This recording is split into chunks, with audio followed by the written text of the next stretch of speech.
I'm Dr. Jim Paharic, the director of the National Holocaust Center at Seton Hill University. And I'm happy to welcome you to the first in our new series of Upstander videos. Elie Wiesel once famously said that what hurts the victim the most is not the cruelty of the oppressor, but the silence of the bystander.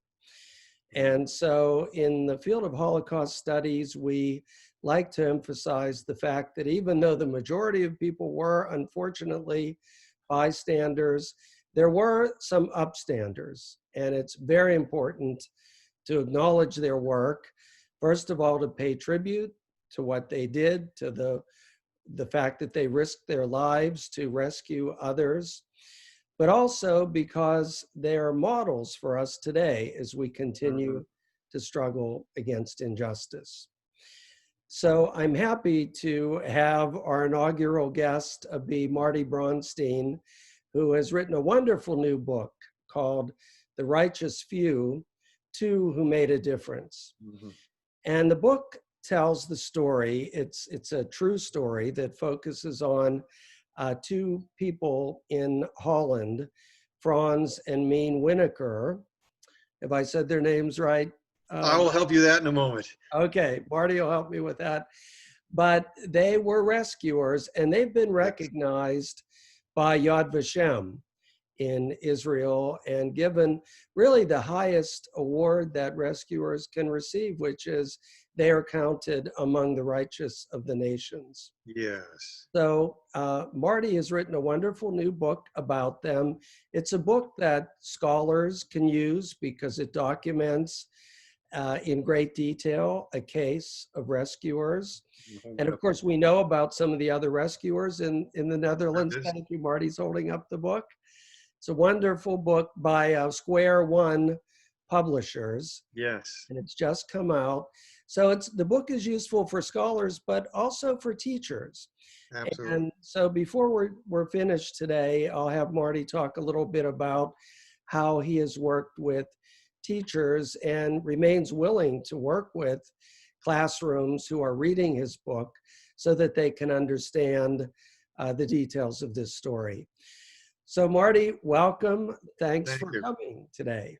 Thank you. Thank you. So yes, this is the true story of this Dutch Catholic couple named Frans and Mien Wijnakker. Wijnakker, thank you. Yep. That during World War II, when their country was under the brutal occupation of Nazi Germany, they got involved when most did not. And in the end, they saved the lives of more than 24 Jews from certain death. So I get to be the humble messenger to share their story.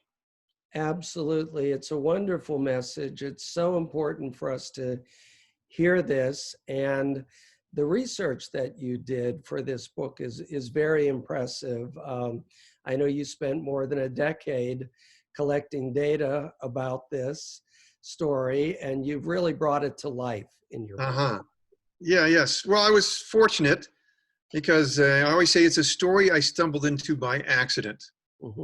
On a trip to the Netherlands with my wife now, that was back in May of 2009. Well, I never got to meet Frans and Mien because they're not alive. I got to meet their 5 children. And they obviously were sources of information. Over time, they connected me to the very first person the Wijnakkers took in and saved, a young Jewish girl at the time, who's still alive and just recently celebrated her 92nd birthday. Oh my, how wonderful. Yeah. And then through other historical research, and actually, just to clarify something, this is a new version of the original book. The book and my journey with it now is 9 years into it. I see. Actually starting at 10th. And Square One came in when the original publisher went out of business a little while ago to say, we want to help you keep this rolling. And that's what led to now a great new book, you know, new good publisher behind it. And so because of the way people keep responding to this story, I never expected this. I've done 9 years, 750 events. Wow. Authors don't do that. That's amazing. That is really amazing. Yeah. Yeah. Well, it's wonderful, humbling really to hear how you have begun to center your life around this project. Yes. And we'll hear more about that as we talk today, but just to set the context, I thought maybe we could start with, just so our listeners understand, that that the Netherlands is one of the first countries that the Nazis invaded in Yes, 1940. right. And as soon as they occupied the country, they began doing what they did all over Europe. They began rounding up Jews, censoring the media, and oppressing the population. So for Frans and Mien and people like them, what do you think the motivation was to resist the Nazis? Yeah, yeah. So that's a great question. And what's interesting to your question, and I get asked that when I do my storytelling presentations at audience, why did they get involved? Mhm, And I answer it in two ways. One, I don't know. mhm, Because as I put the information together for the book and using the family, and Nellie, the oldest of the Wijnakker siblings, was my point person. mhm, From the information she gave me to questions she could answer, she could always speak to what they did, not why. mhm, Yet, when you read the book, you can draw conclusions. mhm, And in my journey with this story, I've been studying others under the umbrella, heroes of the Holocaust. Other non-Jews who become righteous like Frans and Mien, and Jewish people who also resisted. mhm. And for some of the righteous, there's been studies, and there's certain qualities of character. So I'm going to highlight a few of those qualities of character because they fit for Frans and Mien Wijnakker, and they probably answer the why question. Mhm. One, high ethical standards. They believed in you should be treating people with respect. Yes. They didn't carry the prejudices of the day, even though it was all around them, the anti-Semitism. And Mhm. even though in their case, they lived in the countryside, Mhm. they never met a Jewish person in their life prior to getting involved in this rescue activity. Wow. In addition, they had this willingness to help. They Mhm. saw a need. By the way, they didn't get involved in this by design. It's just a Mhm. call for help. Right. Unlike many who would have said no or turned you into the authorities, they said yes. They just thought that helping was the right thing to do, Mhm. and this willingness to act. And I learned from Nellie. We've had subsequent visits with her. So Mhm. I've now been to the Netherlands 4 times to visit with the Wijnakker family, with my wife. And Nellie, in one of those visits, had a stream of consciousness hit her. It Mhm. goes to your question as well. Mhm. And she says, late in life, my father was talking to me and he started crying because one little period, he got arrested and thrown into jail for doing this little black market moonshine business. Mhm. And he said something hit him that sometime in his life, he wanted to make a positive difference. Mhm. Boy, he and Mien did at this one little 2-year period in their life. They really did. Well, thank you for explaining that. That puts it together very well. When we study the stories of other rescuers, Yeah, sometimes it's because of their faith yeah, that moved them to do what they did. But whether out of religious motivation or not, that deep underlying sense of ethics that guided them, that these were people who were being innocent people being targeted, and we must do something. We must yeah, stand up to yes. And defend. I am in a position I think I can help. And they got involved innocently, Mhm. didn't realize the risk when they started, but they didn't back away, which is pretty amazing when you know all the risk and dangers that were involved. Indeed. They encountered so many challenges and dangers in this 2-year period, and Mhm. yet they persisted. Mhm. Indeed, it's thank goodness that there are people like them. It's Yes, amazing that they're willing to absolutely. risk their lives to do this. Just incredible. Absolutely. Yes, very incredible. So, can you tell us a little bit more of the details of the stories of those who they rescued, and what were the conditions under which they lived during Yeah, those couple of yes. years? So the Uh, Wijnakkers were basically, you'd say, people of simple means who lived in the countryside, not mhm, in the major cities, and they're in the southeastern part of the Netherlands. mhm, And life for them prior to the war was really 3 things: work hard, raise a family. mhm, By the end of 1942, they already had 4 small children under the age of 5, mhm, and be good Catholics. That mhm, was their lives. mhm, mhm, And after the war breaks out, Frans took a leave of absence from his job at a local grain mill. And he starts this black market business. yeah, And he can get meat and eggs from farmers in the countryside near where he lived. And he would travel by train 2 hours to the major cities in the West, like the capital city, The Hague, Amsterdam. And he would sell this food to people under the table, black market business. This means it's not legal. Mm-hmm. And he's on one of these business trips, spring 1943. Mm-hmm. And he's calling upon this doctor who's a customer he's done business with before. And before he leaves the meeting with the doctor says, would you be willing to help? And one thing leads to another. His simple answer of yes changes both his life and his wife Mien's life for the next 2 years. He ends up sneaking out this young Jewish girl who's 14 at the time, had a girlfriend down the street from Amsterdam where she was housed in a family. She was actually from Germany, this girl. Freitje was her false name, Shula Lob, her real name. Her friend down the block was a girl named Anne Frank. And they snuck her out. He sneaks her home, and Mien is worried because he arrives late at night. She has no idea why is he late. Did he get arrested for this black market business? And he brings her in. He says, I've been asked to take this young girl home with us for, say, 3 weeks. And Mien's response, which is when I get into discussions with students, they love this. Her response was, well, it's late. Let's get her to bed. No objections. Because if she objected, this thing is over. And then one thing leads to another. And over time, word starts to spread. And eventually a resistance group in the Netherlands called the LO that was helping hide people from the German authorities, a small number of them being Jews. Likely that Dr. Queen's in Amsterdam, part of the LO, they reach out to Frans and Mien and say, we can help you fund an operation if you're willing.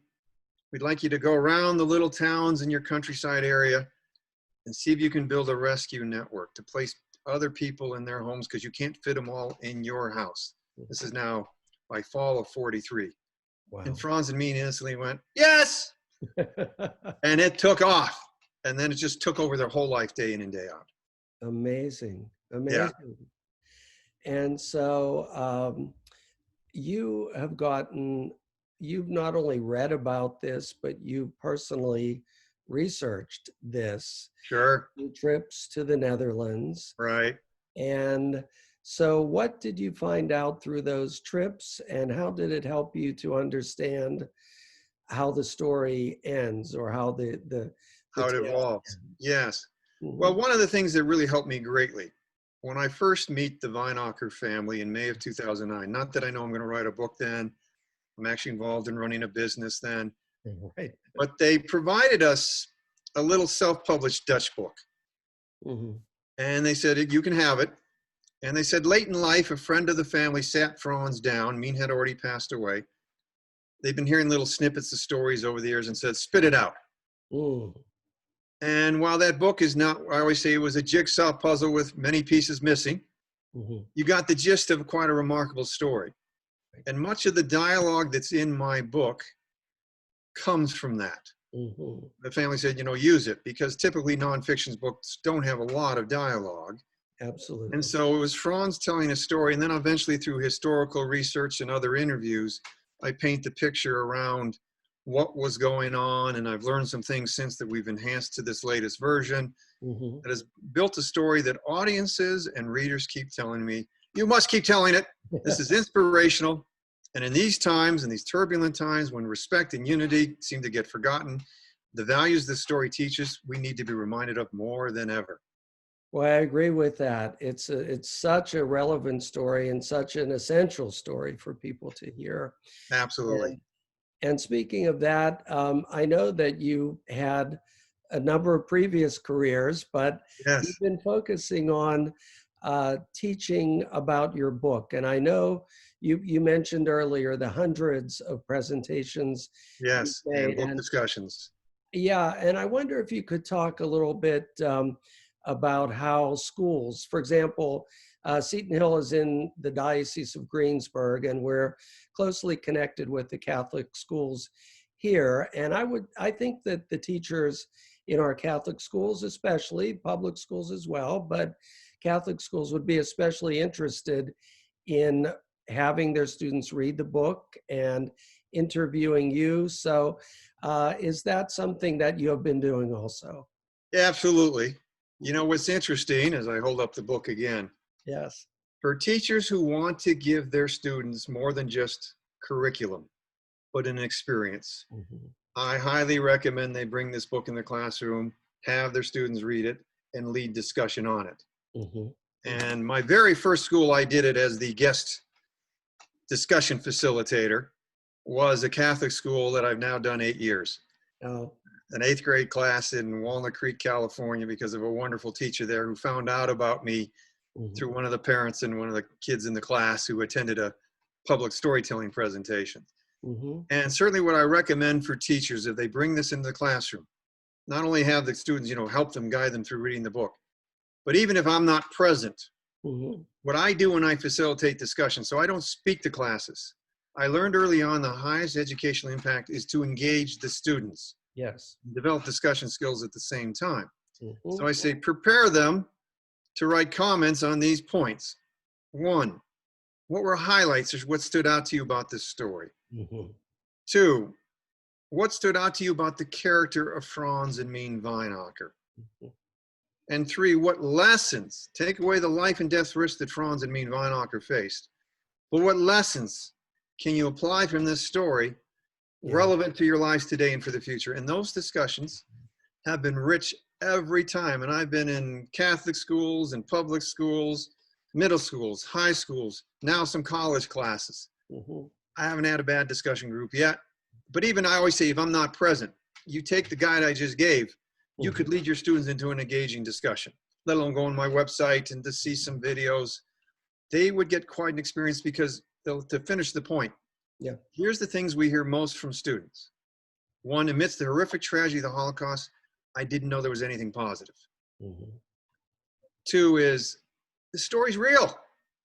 Right. Little known people, humble people who did something so real, something so terrific. Mhm. Wow, they're inspired. Yes. That's what's been neat about it.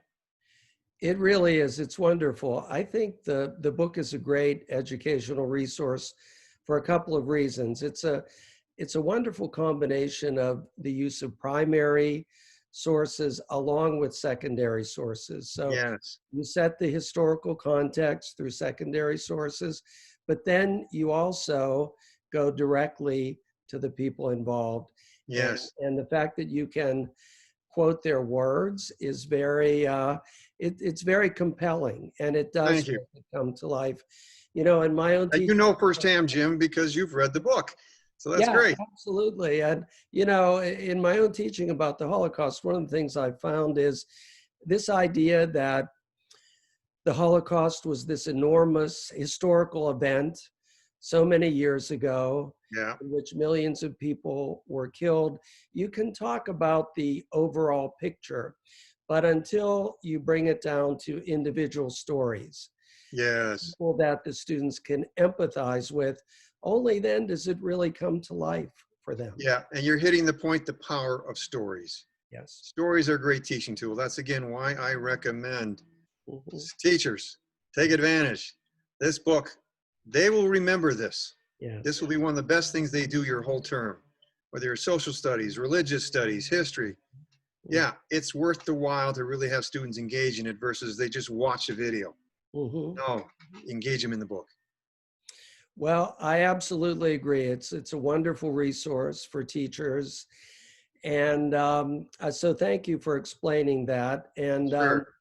I do want to hear a little bit though, because as you and I have talked, I've understood. Well, this isn't just something that you chose at random to investigate. That you have definite personal reasons for why this Yes. story is interesting to you and really drew you in and changed your life really in the process Yes. Yes. of So researching. I always start that with spoiler alert. Yeah, right. And when I do public storytelling presentation events or workshops inside workplaces, people, in most cases, of course, have not read the book before then. Mhm. And they only know going in, he has a very meaningful personal connection to the story and its heroes.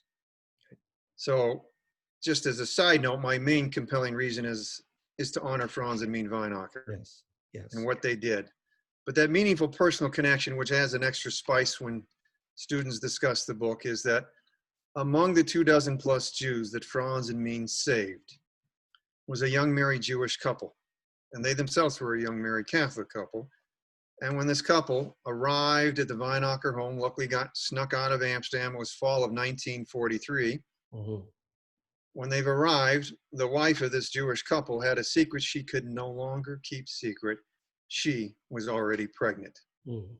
How do you get a baby born to a Jewish woman in Nazi-occupied Holland? And the answer to that question is, it's impossible. Mhm.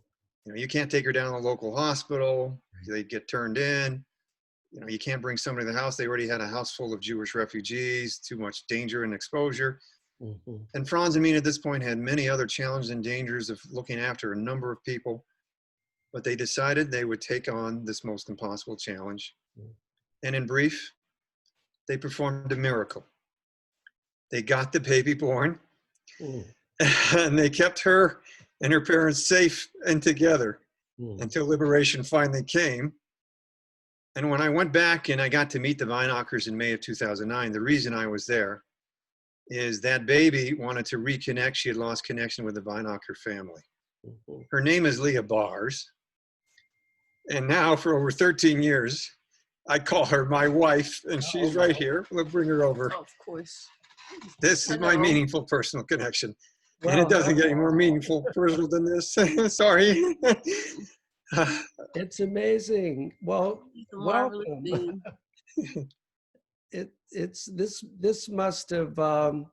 This must have truly been transformational to you to meet them face to face in the way that you did. Yeah, for me it was. For her, it's been so exciting because Leah had lost touch 25 years. The last time she'd been back in Holland was the summer of '84. Mhm. And the local towns woke up because the honor of righteous among the nations had come from Yad Vashem.